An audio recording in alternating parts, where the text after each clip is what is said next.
Sitting here in Poets' Corner with memorials to hundreds of wonderful writers, it seems the perfect place to discuss the importance of children's literacy.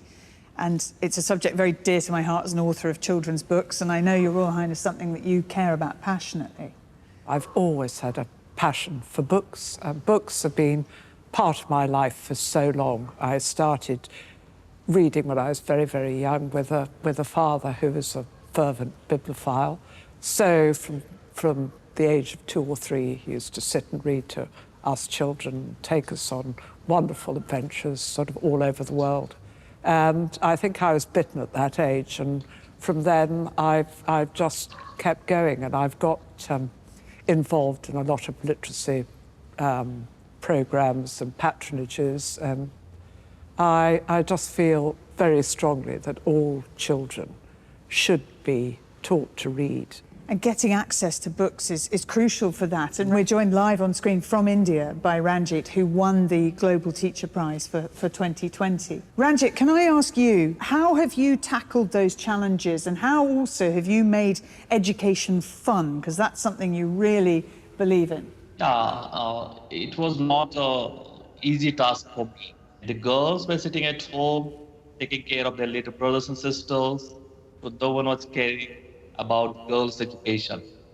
So I invited some girls from nearby cities, nearby villages, who were studying well, inviting them in the schools and setting with them a role model before the parents. Now look at this girl. If they can do, it means your girl can do as well. It's now your responsibility to empower your daughter and give her her birthright of quality education. I've been doing some online reading with my niece, who's 10.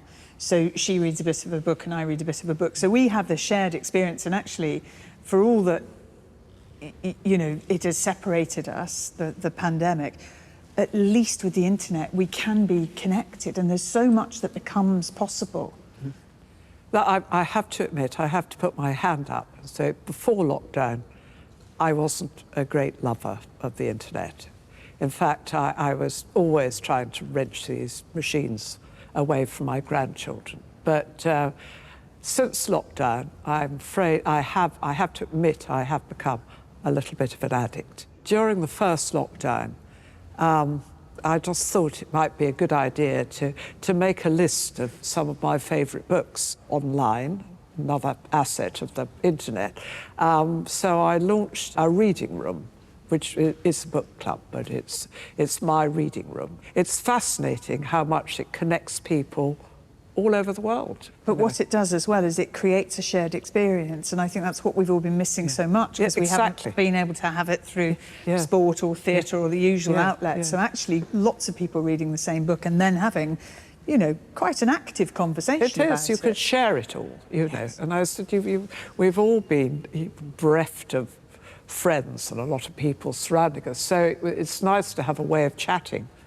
It is extraordinary, actually, how much more the internet has been able to give children and adults access to books.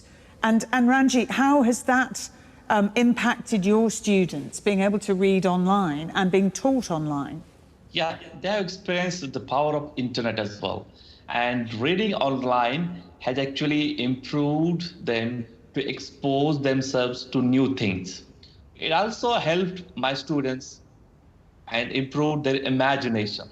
You know, there is no limit to imagination. What you can imagine, limitless.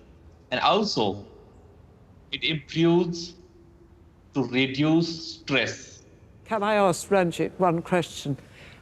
There's a wonderful writing competition that I'm part of called the Queen's Commonwealth Essay Competition, where we get children from the Commonwealth to submit an essay, and I think it'd be lovely if you could get your girls to join in and write an essay. So I'll definitely doing that. Thank you so much for giving me opportunity. Well, thank you so much, Your Royal Highness, and thank you to Ranjit.